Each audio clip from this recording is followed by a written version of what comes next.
Welcome again to our Night with the King 2021. And before I begin, I just want to say I'm so honored to be here. This is the first time I think that I've been allowed to minister at Night with the King. So thank you, Pastor. Thank you, Pastor Mrs. I'm so honored. I'm excited too. So this month's word from God is restoration. And before any of that, I was just thinking this week, I want to thank God for this gift He has given me and the opportunities this gift has given me, the room it has made for me. And sometimes I feel like we never really, appreciate or understand the gift we have from God until it does something for us or until we lose it. But I'll get to that later. It was only last week that I truly understood the power that God gives us when He gives us gifts, because it was last Monday. And I wasn't feeling very well, so I waltzed into my vice principal office. And, she wanted to sit down. She gave me some complimentary biscuits, some Capri Sun. I got a pen, too. It said, "The world is mine." I really like it. And she sat me down. We talked for a while. And she was looking at her laptop, and she was looking at her email. She was like, "Jessica, did you enter a competition last year?" I was like, "Yes, I did." She's like, "Oh, it says here that you won." I was like, "Really?" So it was this competition, and it said, "Proud to be me." So basically what we had to do is that we had to write about ourselves and our culture. So I found out the day before that the due date was there. So that morning, I wrote about Nigeria. And Nigeria, we won. So out of Ireland, in all of secondary school, Jessica came first. And I won a tablet. And I was like, wow, a tablet just for writing on paper? It's like, wow. So I gave that tablet to my dad. And this morning, when I was just thinking over this, I was like, so the people who have been all my years buying me tablets and phones, all that stuff, with saving up all their money, I just had to put pen on paper and I could give it to them the same way. I was like, the gifts God gives us. People might say that, you're too young to earn money or to attain the things that need money. But I know that God gave us gifts freely that are worth millions. And I just don't think we understand. And truly never realize what that gift is doing for you, how much room it's making for you until you lose it. And it's not until last year that I really knew what it felt like to lose that gift that makes room for you. It was around May last year during quarantine. And I started doing a lot of stuff because I was bored. So I started drawing. I drew a lot of pictures. I spent hours on that table and I was drawing. I started doing crafts. I remember one weekend I asked everybody to gather all the cardboard in the house so I can make something with a glue gun and paint. And I made bookshelves. And I remember crocheting because for home ec, we had to do knitting or crocheting. I spent hours and hours crocheting. I made hats. I made scarves. I made everything. I remember I would do a lot of reading. I read the amount of books I've read this year. I started watching anime. I started reading manga. I started listening to so much music and all those kind of things. You would say those things are not bad things. They're just things people could use for leisure and all those things. But for me, the thing kind of consumed me. It ate me up. It kind of blinded me from everything. And sometimes they still do. But something I actually learned from that experience is that distractions. When a distraction consumes you and then digests you, all it leaves you with is time wasted and self-pity. There's things that anybody can read, anybody can do all those things, but when it starts to become a distraction, it doesn't even help you anymore. All you see in the end is that I wasted so much time. So this January, I started to embark on a journey, and a long one at that, because as Pastor said, this is not a sprint, but a marathon. So in January, I embarked on a journey to get back what Pastor also called my axe head. I wanted to get my axe head back. So today my topic is take it back. Through this experience, it was like there was a process, there was steps you had to take for me. And I think that 2 Kings 6:5 really put out the steps properly. So we put 2 Kings 6:5.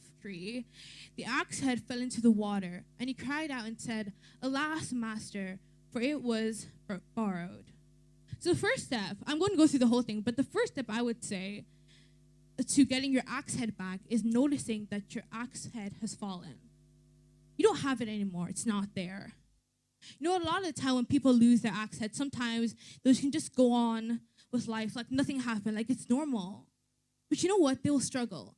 If this man didn't notice the axe head has fallen, he could have just kept trying to cut the tree with the stick of the axe.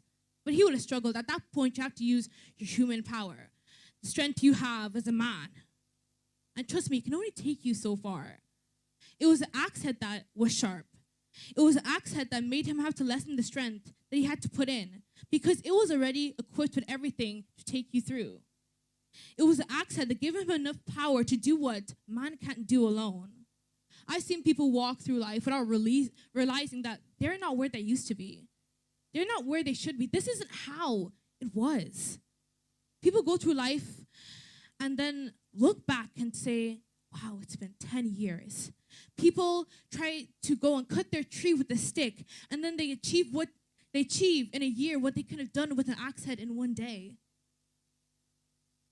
And people don't know what they've lost. Sometimes I think we're asking for restoration, but we don't know what needs to be restored. So that's why I think the first step to taking back your axe head is that knowing you don't have it anymore. And verse 6, could you please keep it up? Because I'm going to the next one. Verse 6 says, I'm just going to read it here. And the man of God said, where fell it? Where did it fall?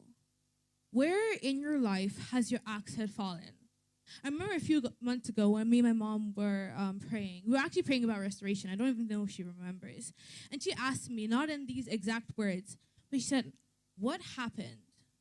What took your focus? What consumed you to the point of losing your axe head? And I looked back, trying to find what happened. What took hold of me? It's not until I looked back that I saw I haven't let go of that distraction. It still had me. And let me tell you, it doesn't have to be some big thing. A distraction doesn't go in neon lights telling you I'm a distraction. But you know what it does tell you? It tells you I'm helping you. You need me. I'm keeping you sane. Without me, it's over.